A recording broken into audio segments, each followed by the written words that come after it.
नमस्कार दोस्तों, आज की इस वीडियो में हम आपके लिए लेकर आए हैं तीसरे नवरात्र में माँ चंद्रघंटा की व्रत कथा। इस कथा को सुनने से आपके सभी बिगड़े काम बनेंगे। साथ ही नवरात्र की व्रत कथा को अधूरी सुनना अपशगुन माना जाता है, इसलिए आप हमारे साथ इस कथा को अंत तक सुने। इसे सुनने से आपके सभी कष्ट दूर हो जाएंगे। साथ ही माँ चंद्रघंटा की कथा सुनने से आपके सभी बुरे ग्रह भी दूर हो जाते हैं। माँ चंद्रघंटा माँ दुर्गा का तीसरा स्वरूप है। माँ के सर पर अर्ध चंद्रमा और मंदिर के घंटा लगे रहने के कारण देवी का नाम चंद्रघंटा पड़ा है। माँ चंद्रघंटा अपने वाहन सिंह पर बैठकर अपनी 10 भुजाओं में खड़ग, तलवार, ढाल, गदा, त्रिशूल, चक्र, धनुष आदि होते हैं। आइए अब माता चंद्रघंटा की कथा शुरू करते हैं।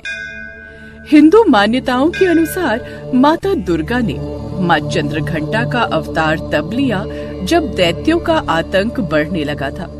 उस समय महिषासुर का देवताओं के साथ भयंकर युद्ध चल रहा था।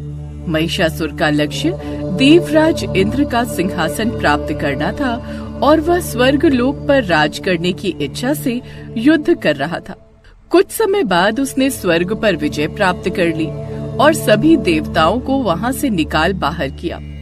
ये देख सभी देवतागण काफी दुखी हो गए। स्वर्ग से निकाले जाने के बाद देवतागण इस समस्या से निकलने के लिए त्रिदेव यानी ब्रह्मा, विष्णु, महेश के पास गए। वहां जाकर सभी देवताओं ने असुरों द्वारा किए गए अत्याचार और इंद्र, चंद्रमा, सूर्य और वायु और अन्य देवताओं के सभी छीने गए अधिकारों के बारे में त्रिदेवों को बताया। देवताओं ने महादेव को बताया कि महिषासुर के अत्याचारों के कारण स्वर्ग लोक तथा पृथ्वी लोक पर अब विचरण करना असंभव हो गया है।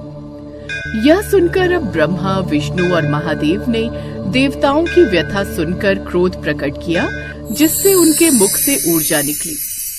देवता गणों के मुख से निकली यह ऊर्जा एक साथ मिल गई और 10 दिशाओं में व्याप्त होने लगी। इस ऊर्जा से एक देवी प्रकट हुई।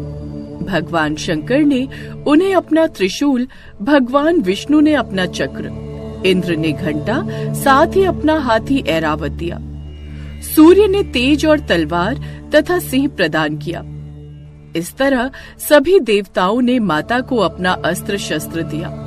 उन सभी अस्त्र शस्त्र के साथ वह देवी युद्ध भूमि में युद्ध करने आ गई। उनका यह विशाल रूप देखकर महिषासुर भय से कांप उठा। तब महिषासुर ने अपने सैनिकों को माँ चंद्रघंटा पर हमला करने के लिए कहा। तब देवी ने असुरों को अपने अस्त्र शस्त्र से क्षण भर में नष्ट कर दिया। इसके पश्चात माँ चंद्रघंटा ने महिषासुर का वध कर देवताओं की रक्षा की और सभी देवतागण खुशी खुशी स्वर्ग लौट गए। उस देवी का ऐसा रूप देख महादेव ने कहा, हे देवी, आपका मुख चंद्र स्वरूपी है, इसलिए आपका नाम चंद्रघंटा पड़ेगा। आप संसार में चंद्रघंटा के नाम से जानी जाओगी।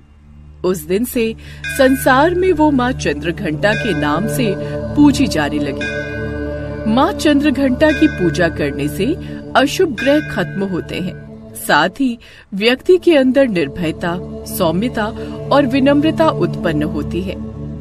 इस दिन माँ को अन्य भोग के अलावा शक्कर और पंचामृत का भोग लगाना चाहिए। मान्यता है कि यह भोग लगाने से माँ दीर्घायु होने का वरदान देती हैं। इनके पूजन अर्चना से व्यक्तित्व में वैराग्य, सदाचार और संयम बढ़ता है। माँ चंद्रघंटा पूजा विधि: ब्रह्म मुहूर्त में उठकर स्नान आदि से निवृत्त हो जाए। इसके बाद माँ को शुद्ध जल और पंचामृत से स्नान कराएं। अलग अलग तरह के फूल, अक्षत, कुमकुम, सिंदूर अर्पित करें। केसर दूध से बनी मिठाइयों या खीर का भोग लगाएं। माँ को सफेद कमल, लाल गुड़हल और गुलाब की माला अर्पण करें और प्रार्थना करते हुए मंत्र जप करें।